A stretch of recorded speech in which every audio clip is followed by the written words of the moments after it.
Très bien, merci beaucoup. Donc, Tristan Miraud, je travaille à l'hôpital européen Georges Pompidou en médecine vasculaire chez Emmanuel Messas. Et je n'ai pas résisté à vous mettre une photo un peu choquante, mais sur les routes des calanques de cassis, il faut se méfier parfois même de l'AOMI masqué. Mes liens avec l'industrie sans que j'ai aucune action dans aucune de ces boîtes. Et donc la définition de l'AOMI masqué, ou plus que la définition, simplement un focus qui a été fait lors des dernières recommandations de la Société européenne de cardiologie sur le fait qu'effectivement, comme l'a dit Serge, la plupart des patients artéritiques sont asymptomatiques. Et parmi ces asymptomatiques, méfions-nous, certains ont une artérite et certains ont même une artériopathie déjà avancée. Et on ne la dépiste pas parce qu'effectivement, ils ont de l'angor, ils ont une dyspnée. Et du coup, ces patients ne vont pas évidemment marcher suffisamment pour présenter des signes d'ischémie à l'effort et donc devenir des artéritiques symptomatiques. Voilà. Je vais revenir sur quelques études, notamment celle-ci de Hirsch dans le bassin en fait, de Baltimore, aux États-Unis, sur du dépistage de l'artérite des membres inférieurs en médecine générale, qui était basé sur la pratique des IPS et qui screenait des patients, tous les patients de plus de 70 ans ou des patients de plus de 50 ans avec un facteur de risque, tabac ou diabète. Et donc, il considérait la présence d'une artériopathie des membres inférieurs, évidemment si c'était dans l'histoire médicale du dossier du patient, mais surtout, elle était diagnostiquée, découverte, nouvelle, comme c'est écrit ici, si l'IPS était inférieur à 0,90. Et puis, en même temps, il recherchait des signes de maladies cardiovasculaires sur d'autres territoires, coronaires, carotidiens et anévrisme de l'aorte abdominale. Donc, sur ces quasiment 7000 patients, vous voyez que un peu moins de la moitié, finalement, n'avaient aucune atteinte. D'accord ? Donc, ils ont été tous screenés. Finalement, ils avaient des IPS supérieurs à 0,9. L'absence de maladies cardiovasculaires par ailleurs. Ensuite, certains patients venaient d'être diagnostiqués artéritiques grâce à ce dépistage, soit que l'artérite, soit effectivement une maladie cardiovasculaire avec plusieurs territoires atteints, dont les membres inférieurs. Et donc, quand on regarde finalement ces artéritiques nouvellement diagnostiquées, vous voyez que 48% ou 45% n'avaient pas de symptômes au niveau des membres inférieurs. Donc, c'est ce que disait Serge, effectivement, c'est que vraiment, chez ces patients qui arrivent au cabinet, qui ne se plaignent pas, si on dépiste l'artérite des membres inférieurs, une fois sur deux, on la trouve, finalement. Des patients de plus de 70 ans ou plus de 50 ans avec un facteur de risque dans cette étude.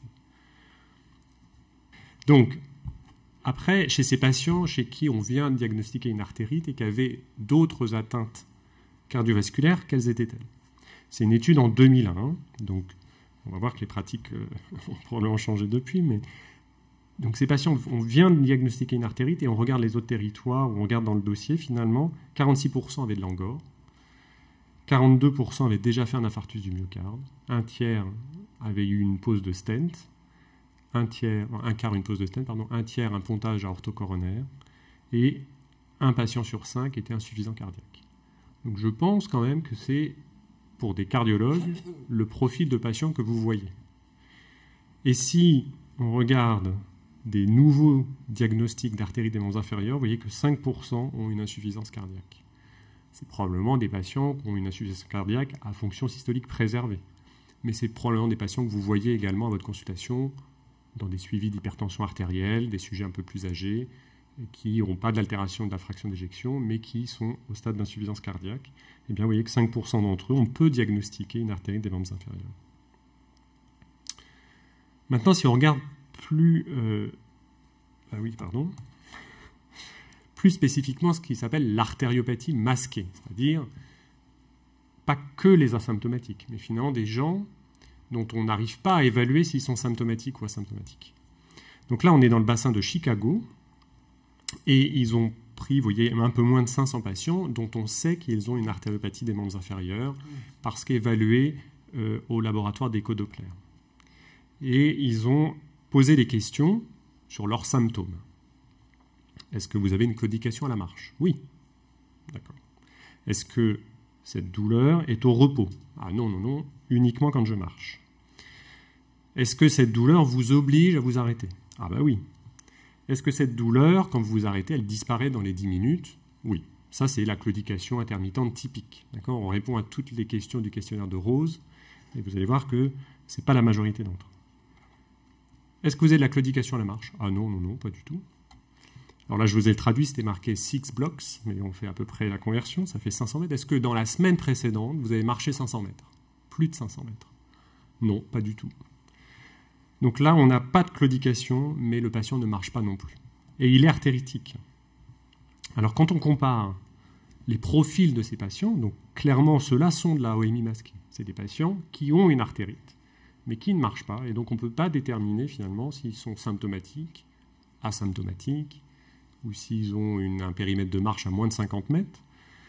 Quel profil? Finalement, c'est des patients un peu plus âgés. Vous voyez que la moyenne d'âge est autour de 76 ans contre 71 ans. Ce sont des patients qui ont plus de neuropathie et plus de diabète, même si ce n'était pas statistiquement significatif, mais vous voyez que les effectifs ne permettaient pas non plus d'avoir des puissances suffisantes pour conclure, et des patients qui avaient une comorbidité, enfin, des comorbidités associées plus importantes que les patients symptomatiques claudiquants. Donc finalement, l'artérite oblitérante des membres inférieurs masquée, ça va toucher une population plus âgée avec plus de comorbidité. Pardon. Et en termes d'activité, finalement, ils étaient évalués après avec des tests de marche et des tests sur tapis. Ils ont une vitesse moindre, c'est la seule conclusion qu'on peut retirer. Hein. Ils font partie du groupe qui ont des moins bonnes performances à la marche que le groupe de claudiquants. Ils ont des vitesses, vous voyez, le rythme régulier à 0,8 mètres par seconde et la vitesse rapide à 1 mètre par seconde contre 0,9 et 1,24, et c'était différent. Donc ces patients-là, finalement, ne marchent pas, et en plus, ils marchent moins vite. Donc on peut comprendre que l'ischémie d'effort va se révéler plus tardivement. Et donc c'est quand même pour cela que dans les dernières recommandations de l'ESC, est bien précisé qu'avant d'interroger sur la présence éventuelle d'une claudication à la marche, posons-nous la question de savoir si le patient peut marcher, ou s'il peut faire un effort suffisant pour répondre à la question « est-ce que quand je marche, j'ai des douleurs à la marche ?» Donc j'ai 5 petites vignettes. Le patient âgé, on se pose la question « est-ce qu'elle claudique ?» Mais finalement, d'abord, comment marche-t-elle? En fait, avec son déambulateur, elle va du fauteuil au lit, du lit au fauteuil. Je ne pense pas qu'elle nous dira qu'au bout de 200 mètres, elle a une crampe dans le mollet droit et que ça se confirmera sur l'examen clinique.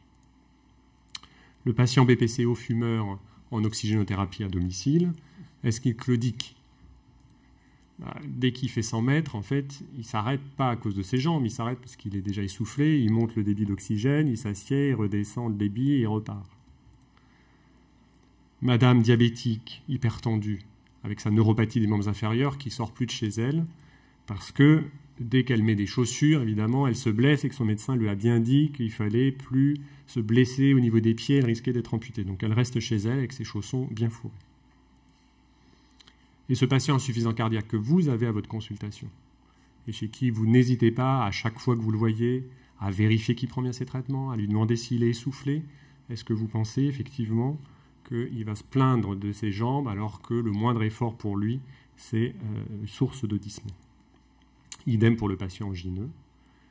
Évidemment, je pense que tous, vous lui demandez est-ce que depuis la dernière consultation, vous avez plus ou moins de douleurs aux efforts, est-ce que vous vous êtes plus limité dans vos efforts par des douleurs dans la poitrine ou dans le bras?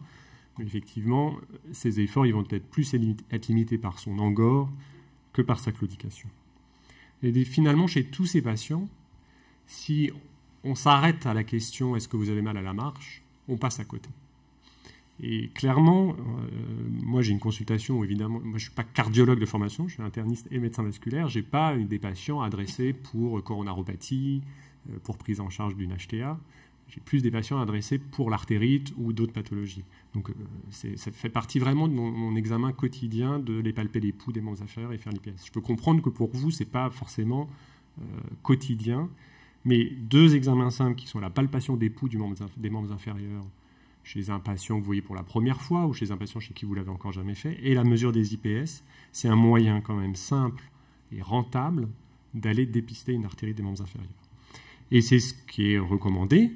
Donc, Dans les maladies cardiovasculaires, on voit effectivement que la présence, Serge en a bien parlé, d'une artériopathie des membres inférieurs représente quand même une part non négligeable des patients que vous suivez pour une coronaropathie.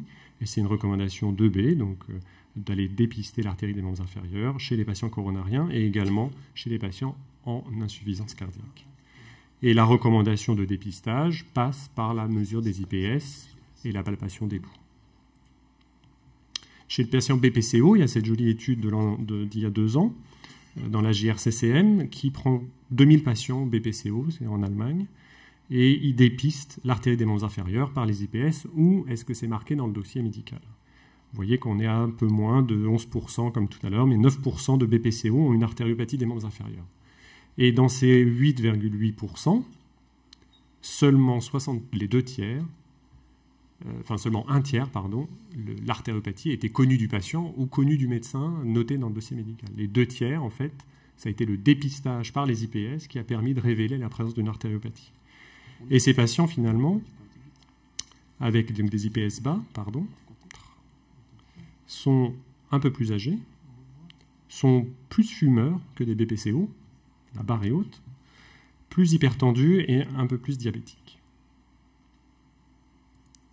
Donc, les recommandations actuelles de dépistage de l'artériopathie par la mesure des IPS concernent les patients chez qui il y a une anomalie à l'examen clinique, les patients coronariens, les patients avec d'autres atteintes, insuffisance cardiaque, maladie rénale chronique, anévrisme de l'aorte abdominale, mais également des patients qui ont plus de 65 ans, hommes ou femmes, donc ça fait partie du dépistage, les patients de plus de 50 ans avec un antécédent familial d'artérie des membres inférieurs ou avec un haut risque cardiovasculaire. Et si l'IPS est anormal, les recommandations actuelles sont d'aller en premier examen d'imagerie à l'échodoppler artériel des membres inférieurs. Ne sautez pas à la case angioscanner, ce qui n'est pas nécessaire. Alors vous allez me dire, d'accord. Donc moi j'ai des patients coronariens, quel avantage à aller dépister l'artérite alors que je les traite correctement et on sait très bien leur risque cardiovasculaire.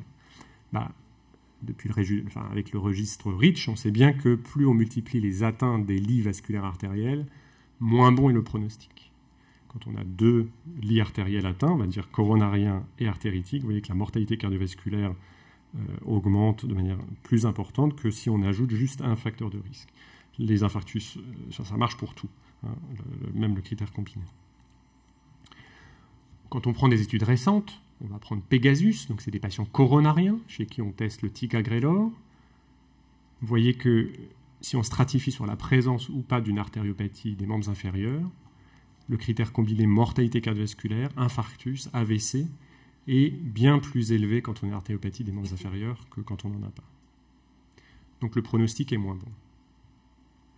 Quand on a une BPCO, c'est l'étude que je vous ai montrée tout à l'heure, et qu'on a une artérite, et finalement, vous voyez que les capacités pulmonaires sont plus altérées, moins bonnes. Le test de marche de 6 minutes est moins bon, et il faut savoir quand même que le test de marche de 6 minutes est corrélé à la mortalité. Et il y a un moins bon questionnaire respiratoire de Saint-Georges, qui est un questionnaire d'évaluation de la dyspnée. Enfin, vous savez bien que si vous suivez des patients qui ne sont pas en prévention secondaire cardiovasculaire, ils ont de l'hypertension artérielle, une dyslipidémie, vous avez évalué leur risque cardiovasculaire de mortalité à 10 ans avec le diagramme SCORE, vous les avez bien traités.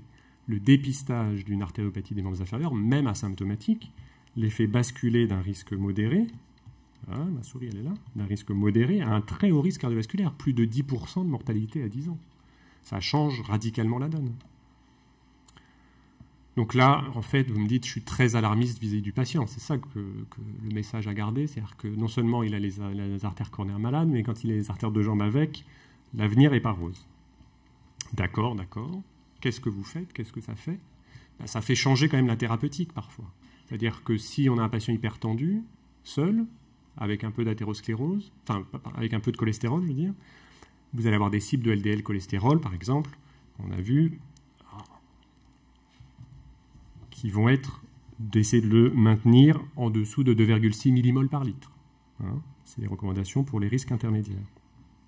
Dès qu'il a une artériopathie des membres inférieurs, même asymptomatique, la cible à atteindre est 1,8 millimoles.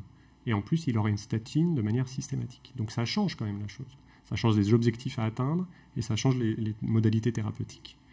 Et même peut-être que les cibles de LDL cholestérol seront inférieures à celles encore des recommandations, avec l'étude Fourier, où vous voyez que chez des patients qui avaient une statine ou qui ne pouvaient pas en avoir par effet indésirable et qui n'étaient pas à la cible de 0,7 g par litre, 1,8 millimol, l'adjonction d'un anti-PCSK9, en l'occurrence l'évolucumab, baissait drastiquement le niveau de LDL cholestérol à 0,3 g par litre.